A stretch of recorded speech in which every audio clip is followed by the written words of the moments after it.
লক্ষ্মীপুরে নয়ন মেম্বারের সালিশ বাণিজ্যে ভয় জব্দে ব্ল্যাকমেইলের শিকার যুবক হেনস্থা করেছে সাংবাদিকদেরও। লক্ষ্মীপুর থেকে সোহেল হোসেনের করা প্রতিবেদনে দেখুন বিস্তারিত। লক্ষ্মীপুর সদর উপজেলার চররমণী মোহন ইউনিয়নের প্যানেল চেয়ারম্যান নয়ন মেম্বার গ্রাম আদালতের মাধ্যমে সালিশ বাণিজ্য নিয়ে অভিযোগ উঠেছে।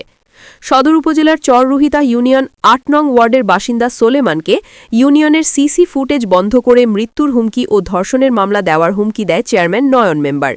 ওই ভিকটিমের বক্তব্য সূত্রে নয়ন মেম্বারের কাছে জানতে চাইলে তিনি ক্ষিপ্ত হয়ে যায় এবং সাংবাদিকদের উপর তার ভোলা বরিশালের ভাড়াটিয়া সন্ত্রাসী বাহিনী দিয়ে হেনস্থা করেন। সংবাদকর্মীদেরকে প্যানেল চেয়ারম্যান নয়ন ও তার পেটুয়া বাহিনী দেশীয় অস্ত্র ঠেকিয়ে ছিনতাই করে নিয়ে যায় ক্যামেরা, মোবাইল, নগদ টাকা, জরুরি কিছু কাগজপত্র। এই বিষয়ে লক্ষ্মীপুর জেলার সাংবাদিক মহলে ব্যাপক ক্ষোভ ও তীব্র নিন্দা প্রতিবাদের ঝড় বইছে। লক্ষ্মীপুর থানাতে অভিযোগ করা হয়েছে। মজু চৌধুরীর হাট এলাকার বিভিন্ন মহল থেকে জানা যায় প্যানেল চেয়ারম্যান নয়ন ভোলা চর ফ্যাশন নদী ভাঙন এলাকা থেকে লক্ষ্মীপুরে মজু চৌধুরী হাট এলাকাতে পাড়ি জমায়। মেম্বার নয়ন চররমণী মোহন গ্রামের সহজ সরল অশিক্ষিত অর্ধ সচেতন মানুষকে গ্রাম আদালতে বিচারের নামে ব্যাপক দুর্নীতি করে থাকে।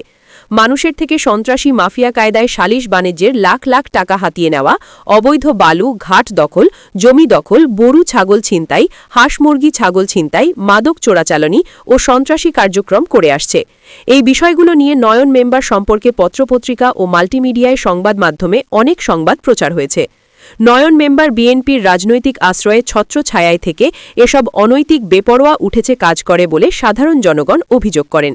মেম্বারটা আমাকে খুব ভয়ভীতি দেখাইছে এবং ভয়ভীতিতে আমি খুব ভয়ভীতিতে আছি। এখন আমি আইনগত প্রশাসনিকে আইনগত ব্যবস্থা নেওয়ার জন্য দৃষ্টি আকর্ষণ করছি। আমি খুব আতঙ্কে আছি। উনি তো আমার খুব হুমকি ধমকি দিছে এবং বলছে ধর্ষণ মামলা দিবে এবং কোর্টে মারতে চায়। তাহলে বাইরে আমার কোনো নিরাপত্তা নেই। আমি খুব ভয়ভীতিতে আছি।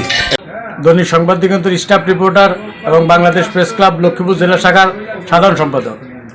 আজকে আমাদের দুই সাংবাদিক মোহাম্মদ ইসমাইল হোসেন, দৈনিক সংবাদ দিগন্ত লক্ষ্মীপুর প্রতিনিধি, এবং হোসেন চৌধুরী JTVর প্রতিনিধি, জেলা প্রতিনিধি, সাথে যে অনাকাঙ্ক্ষিত ঘটনা চররমণী মোহনের প্যানেল চেয়ারম্যান নয়ন মেম্বার যে অনাকাঙ্ক্ষিত ঘটনা ঘটেছে তার জন্য আমি তীব্র প্রতিবাদ এবং নিন্দা জানাই এবং এই ঘটনার সুষ্ঠু তদন্ত করে প্রশাসনের দৃষ্টি আকর্ষণ করছি যে এমন ঘটনা যেন পুনরাবৃত্তি না হয় এবং এই দোষী ব্যক্তিকে দৃষ্টান্তমূলক শাস্তির আওতায় এনে সমাজের দৃষ্টান্তমূলক শাস্তির ব্যবস্থা করতে হবে। জনি শাহ, দৈনিক বাংলা দূতের জেলা প্রতিনিধি। আজকে যে আমাদের সাংবাদিক ইসমাইল দৈনিক সংবাদ দিগন্তের জেলা প্রতিনিধির সাথে চররমণীতে যে অনাকাঙ্ক্ষিত ঘটনা ঘটেছে আমি সেটা তীব্র নিন্দা ও প্রতিবাদ জানাচ্ছি এবং অবিলম্বে যে সন্ত্রাসীরা এই কর্মকাণ্ডটা ঘটিয়েছে তার অবিলম্বে দ্রুত শাস্তি কামনা করছে প্রশাসনের কাছে এবং যে ভারপ্রাপ্ত চেয়ারম্যান নয়ন মেম্বার ওনার বিষয়ে এবং তদন্ত সাপেক্ষে উনি যদি অপরাধী হয়ে থাকে। আমি ভিবি রায় চৌধুরী, আমি স্টাফ রিপোর্টার দৈনিক জনতা এবং বাংলাদেশ প্রেস ক্লাবের লক্ষ্মীপুর জেলা শাখার সভাপতি। আমি একটা বিষয়ে সত্যি মর্মাহত হয়েছি আজকে। বিষয়টা হচ্ছে আমাদের এই এক সাংবাদিক, সংবাদ দিগন্তের লক্ষ্মীপুর জেলার প্রতিনিধি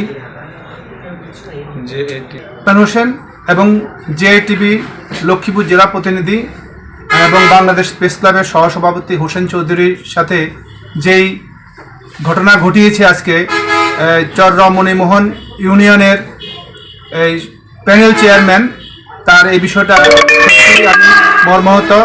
তার এই ন্যাক্কারজনক ঘটনার জন্য আমি তীব্র প্রতিবাদ জানাচ্ছি এবং সংশ্লিষ্ট কর্তৃপক্ষের নিকট জোরালো দাবি জানাচ্ছি এদেরকে যে দোষী ব্যক্তিকে আইনের আওতায় এনে দৃষ্টান্তমূলক শাস্তি যেন প্রদান করেন। ধন্যবাদ। আমি চররমণী 8 নম্বর ওয়ার্ডের বাসিন্দা।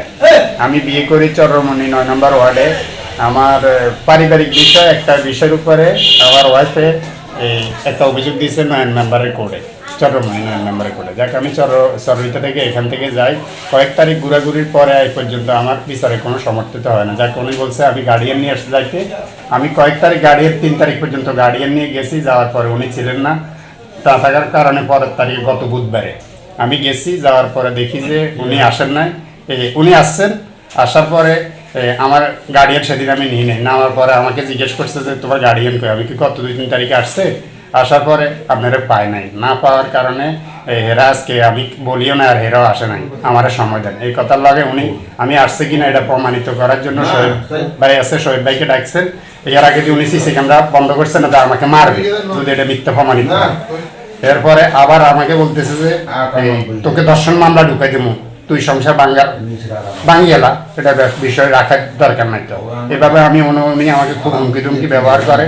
আমি কয়েক তারিখ যাওয়ার পরে উনি আমার এটা সমাধান করে দিচ্ছেন না, এটা পারিবারিক বিষয়। আমি চরইতে ইউনিয়ন থেকে গেলাম, কিন্তু তারপরে ওনার এখানে ওনার বিচার আদালতকে আমি সম্মান করি, ইজ্জত করি, এই হিসাবে আমি সবসময় ওনার এখানে যাই, আমার সব হাজিরাও ঠিক আছে।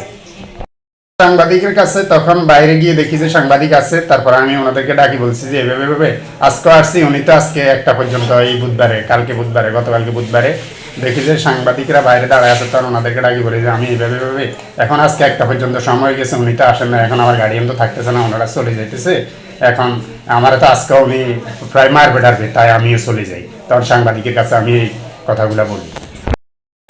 খুব ভয়ে আছি এবং খুব আতঙ্কে আছি। উনি আমাকে বলছে যে যদি উনি আমার বলছে দর্শন মামলা দিবে, এবং ওই যে আমি এখন বর্তমানে খুব ভয়ভীতিতে আছি যে কখন উনি ওনার মানুষ দিয়ে বা আমাকে মারধর করবে, এরকম কোনো কিছু করবে কিনা। আমি প্রশাসনিকভাবে প্রশাসনিকটাকে দৃষ্টি আকর্ষণ করছি যেন আমাদেরকে একটু